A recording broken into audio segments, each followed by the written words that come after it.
What a phenomenal weekend of rugby we had this weekend in both the Investec Champions Cup and in the EPCR Challenge Cup. My name is Shanair, and this is the All Things Rugby breakdown of everything that happened this weekend in the EPCR competitions. Right, let's start on Friday night where we had Bath taking on Northampton. And of course, if you've been following the Prem, we have seen these two battle for the last couple of years for that top title in England. But also, Northampton have been to a final and a semi-final of this competition. And as for Bath, we saw last year as part of their little treble, they won the Challenge Cup. And this year they're going after the big prize, of course. What a match. And also just what a showcase of great English rugby as well. Now, if you haven't already, jump over to allthingsrugby.com and on the rugby app to check the highlights of this game. But there's so many moments to talk about. But the thing that we really need to focus on isn't the last minute penalty or the Pollock yellow card.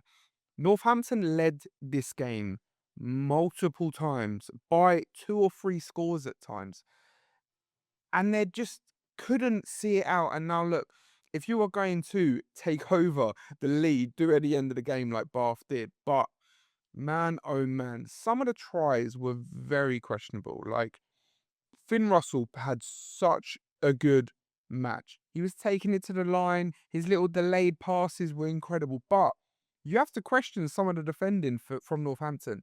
Now, either of these teams, if they got through, it was like, right, we know they have to step up. You can't concede 40 plus points when you get to European semi-finals. But Bath, the bench, we've said it all year, that squad is so good in every position. Now, Barbary came on I think 30 odd minutes for Sam Underhill. And you're like, man, Underhill's got to come off.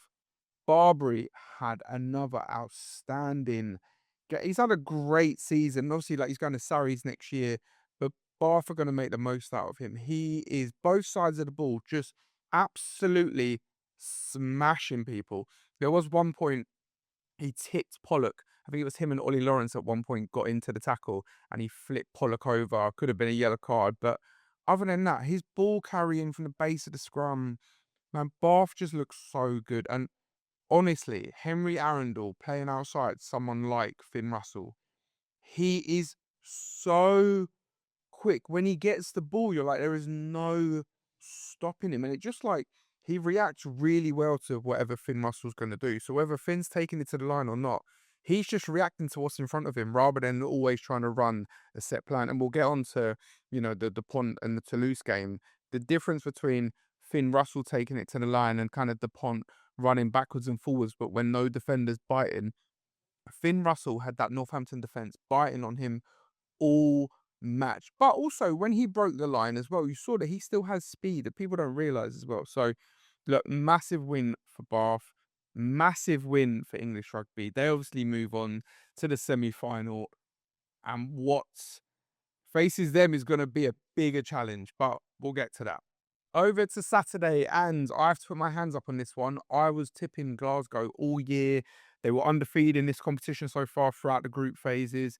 They are riding high in the URC. I was back in Scotland in the Six Nations as well because of how good Glasgow were going. And it just wasn't the best performance they've put out. Now, Stafford McDowell's come in for Hugh Jones. And again, I've seen stuff online. Is that because Hugh Jones is actually going? You don't want to play him, but Stafford McDowell's been playing really well. Up front, it was okay. They've got some, really, really good jackal threats all over the park, but they just didn't look like how they've been playing this year. And fair play to Toulon, almost a complete reverse. I think they're like 11th in the top 14 at the moment. But in this competition, it's like they just grow a few extra inches. Charles Olivon, oh my God. If there was one forward this year that should be nominated amongst everyone for World Player of the Year, at the moment, it's Charles Olivon. Whether he is playing for France or Toulon or wherever he's playing on the pitch, he is phenomenal. But just across the park for Toulon, like Carl Sinclair looks like a world-class prop again. And you just have to give him credit for, just putting his head down, getting on with the game.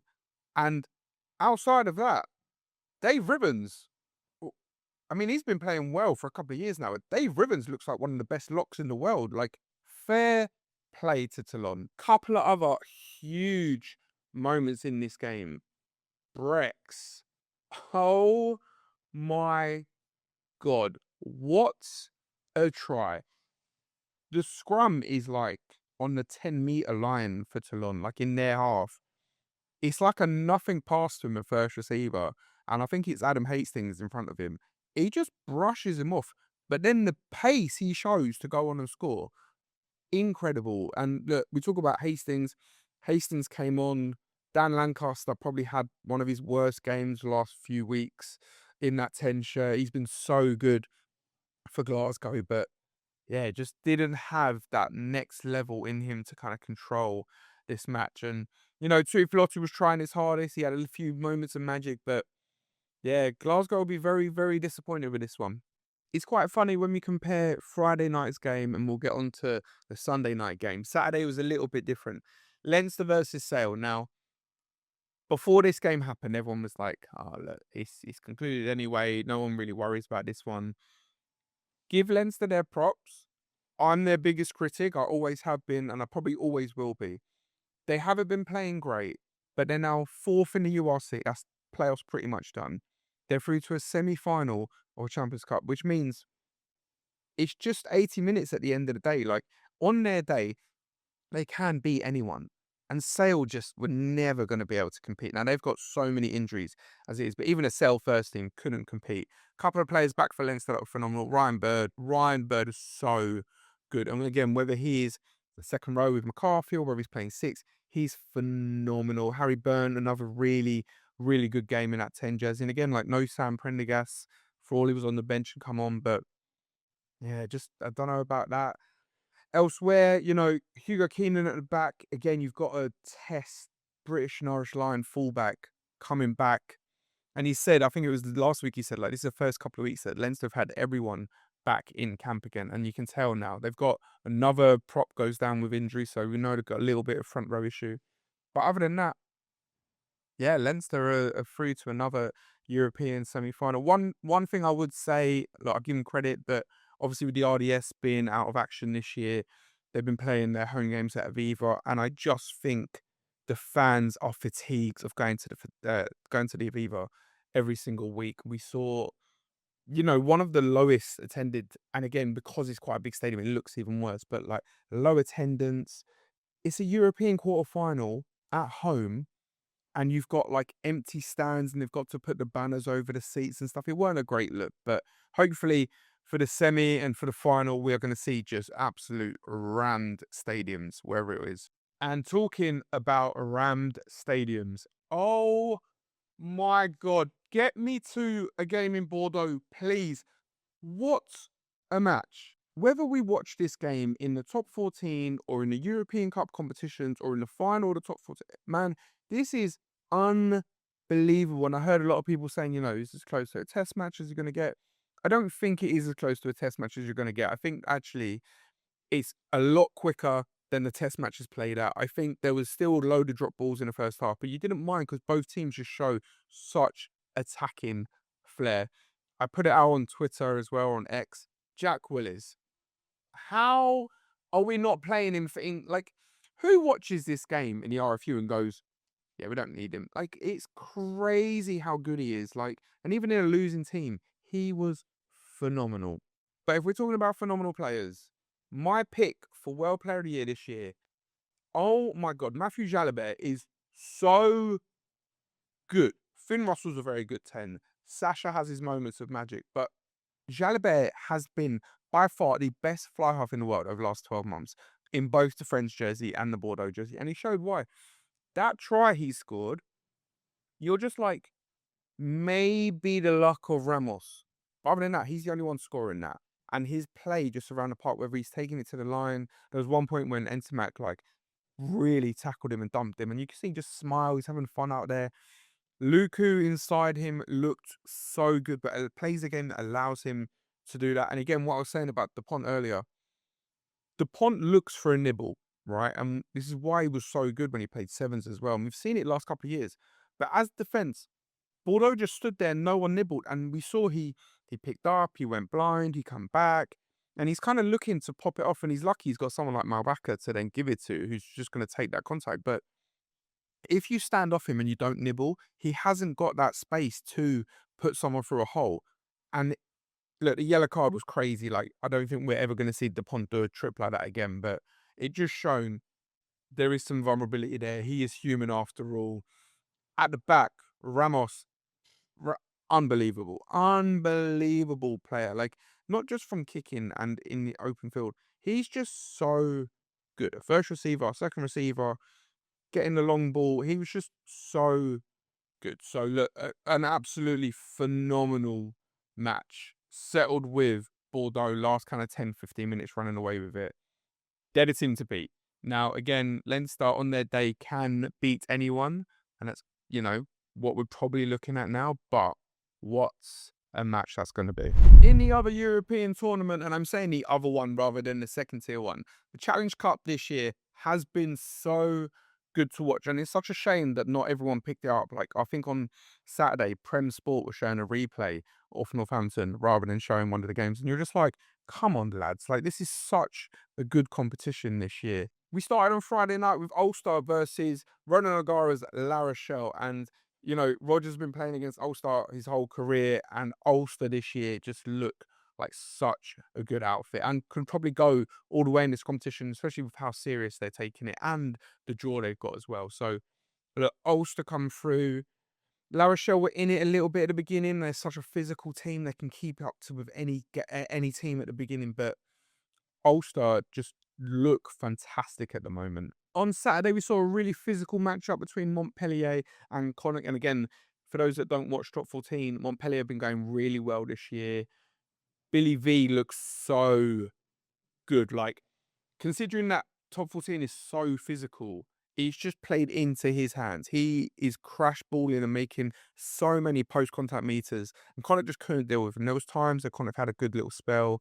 They walked under the sticks to try and get back in the game, but look, Montpellier are a class side, and again, they're taking this competition seriously. It's a good opportunity for them to get some silverware. So, you know, probably going to be them in the final, but don't write off anyone in this. Quite an interesting one this weekend. We had both Benetton and Zebra in the quarterfinals of the Challenge Cup, and it's Zebra versus Dragons that got everyone in the ATR office off their feet. Oh my God, the Dragons. What? Where's this come from? Like, obviously, in the URC, this is such a bottom of the table clash. But the Drags, obviously, coming off the Stade Francais win last week, now going away to Zebra and winning. That's 2 away wins for them. Like, and look, when it gets to Cup Rugby, on the day, whoever wants it will win it. And they just looked so good. Rio Dyer should have been in that Wales squad for the Six Nations. Like, he is playing some of the best rugby I've seen from him, even in that Dragons jersey. And at fullback, Angus O'Brien has been one of the standout players for the Drags this year as well. So, look, as I said, it's knockout rugby on their day, anyone can. But this is such a good opportunity for Drags, even if they don't go any further. You're in a European semi-final, so up the Drags. And by far the most bonkers match of the weekend. We saw it last weekend with Benetton as well. But Benetton versus Exeter. And Exeter, again, have been riding so high in the Prem this year. And in this competition, they've been doing really well. But wow, what's a match. Now, look, when you go on social media, if you didn't watch the match, you're going to see it goes down to the last minute and it goes down to the last penalty of the game.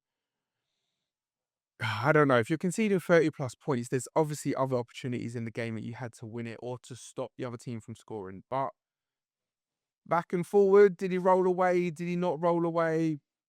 I don't know. Either way, it was a great game to watch. And Henry Slade, just ice in his veins, so calm, so collected. When you look at that Exeter squad, like, he's the only one that's probably got that, European Cup competition experience there. But he steps up, nails it, and Exeter go through. So we're going back into domestic club rugby for a couple of weeks, but the semi-finals of the EPCR have all been announced. The tickets are now available to buy. Over in the Champions Cup, you've got Leinster hosting Toulon at the Aviva. And again, like, you got to remember, Toulon have won this competition, albeit, 10 years ago with the superstars that they had. They're still a very, very good European Cup side. So this could be a great game. And of course, the other one, Bordeaux, who probably favourites for the competition now, but you wouldn't write off this Bath team against anyone. Finn Russell, that bench, that is going to be a cracking match. And in the Challenge Cup, Exeter will be going over to Ireland to take on Ulster. That game can go either way. And the other one, Montpellier, will be hosting the Drags, which I don't want to say should be Montpellier because, again, our big boss is a big Dragons fan. But who knows that, when it gets to Cup Rugby, depending on the day, depending on the ref, but probably looking at Montpellier win on that one. So that's it for another couple of weeks for European Rugby. The road to Bilbao is getting shorter and shorter. And oh my God, get me on a plane, get me my ticket to Bilbao, because them finals are going to be cracking no matter who gets through. Once again, thank you very much for watching. My name is Shanair, and this has been All Things Rugby.